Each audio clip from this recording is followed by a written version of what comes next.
Hey guys, how's it going? Welcome back. Well, this is my S031G by Cobra, and it's the same helicopter as the Estes WE 2012s that I have. Exception I've crashed this one a lot, glued the canopy a lot. It's time for a new canopy, I think. But anyways, this thing has been down for the last couple of months because I blew my last motor that I had with a brass pinion on it for my tail rotor. And so anyways, I've been collecting more helicopters as always, and I come across these two motors which actually ran the main rotors in the helicopter they came from.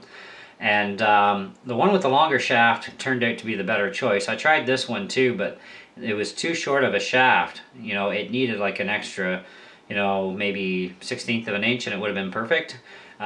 So this shaft is actually much longer, and actually gives me a little bit of forgiveness in a way too, but it turned out to be the better one. Now the nice thing about these particular gears on here, and you can use other gears too, I'll show you, but these gears have a stopper wall on the back, so you can only push it down so far. So I've got mine set just a slight hair above so that it doesn't catch and stall out the rotor, because that's what happened at first. So I just adjusted a little bit above, and now it's perfect. Now the hopefulness in this is that if I get another crash again, or you know, something happens where my tail rotor is running and it comes up against something, you know, or hits, I'm hoping it'll destroy this gear before it destroys the motor. The problem with having the brass pinion on these type of little motors is the main shafts themselves aren't that thick. And then you've got the weight of that brass on there spinning at a pretty high RPM, especially when you're in your fastest mode on the helicopter, which you kind of need for outdoors. Indoors you can use slow mode. Outdoors you need fast because you got wind to deal with. But with the brass ones, when that weight gets thrown around and you get a good stall out, it pushes against the shaft, and that's usually what destroys them, because it bends the shaft. Or I've actually had one actually rip the shaft up through the motor a bit, and of course then the motor's toast. So I've gone through a few motors on this helicopter, but that's okay. I mean, this thing's been around the block. It's had dozens and dozens and dozens of crashes, and the darn thing still flies beautiful, so I'm quite happy with that. I'm not complaining there any. And these motors are pretty cheap. Like if you were to buy them, they're only like about maybe $5 plus shipping.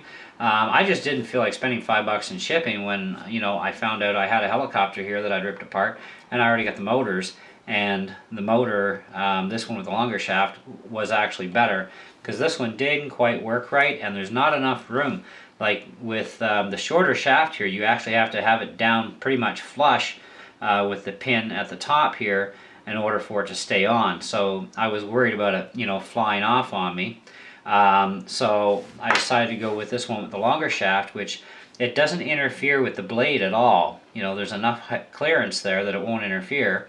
And if I do get a hit now, at least it's going to spin the pinion gear off, and it's not going to damage anything. And these pinion gears are pretty cheap, and with the amount of little helicopters I've ripped apart, I've got dozens of these things. So I'm hoping that this is the last time I have to do a motor in this thing for a long, long time. But anyway, just to give you an idea, if you're looking for pinion gears, if you get the parts for the the S107 Syma, you should have the same kind of a gear that's got this back wall piece on it. Okay. Now this particular gear is also used in the Skyline GT Mini helicopters, so you can get gears from Skyline RC Toys, and pretty much any hobby shop that sells these little gears. And you just got to make sure that they pressure fit really tight on your shaft, and you're perfect and good to go. If you've got a couple of little helicopters around that, you know, still have some good pinions and they're a little different style, you've got these ones here, which are a little different. They don't have the wall, which is fine, but you would put it on upside down so that this little extension piece faces downward, right?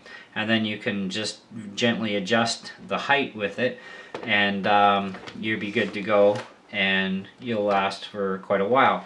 and these gear teeth fit without a problem. So I haven't had any issues with either type of gear, but this one was the better one that I liked because it gives me that wall so I can have a stopper point. But otherwise I could have gone with this one too.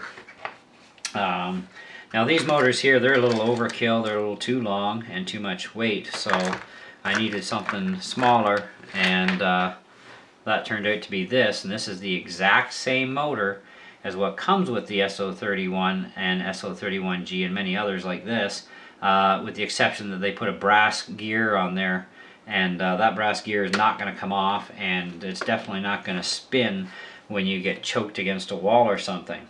So at least this way now, this should make the motor last longer without bending the pin. Because I was bending a lot of pins because I'd hit something and crash, and it would bend at that brass, and the brass had enough weight and throw in it that it would bend the shafts. And so that blows out the motor pretty quick, because then it's going loopy, right? This should fix that. But I'm going to look around for more of these type of motors that have the plastic gear, and then this way, you know, I've got extras for my Estes helicopters because they have the brass pinion too. So anyway, everything's good to go on this thing again. I've already had it for a test flight, and it's working really good, so we're going to keep flying this one. So anyway, that's the news to report, and we're back up and running again. And thanks for watching.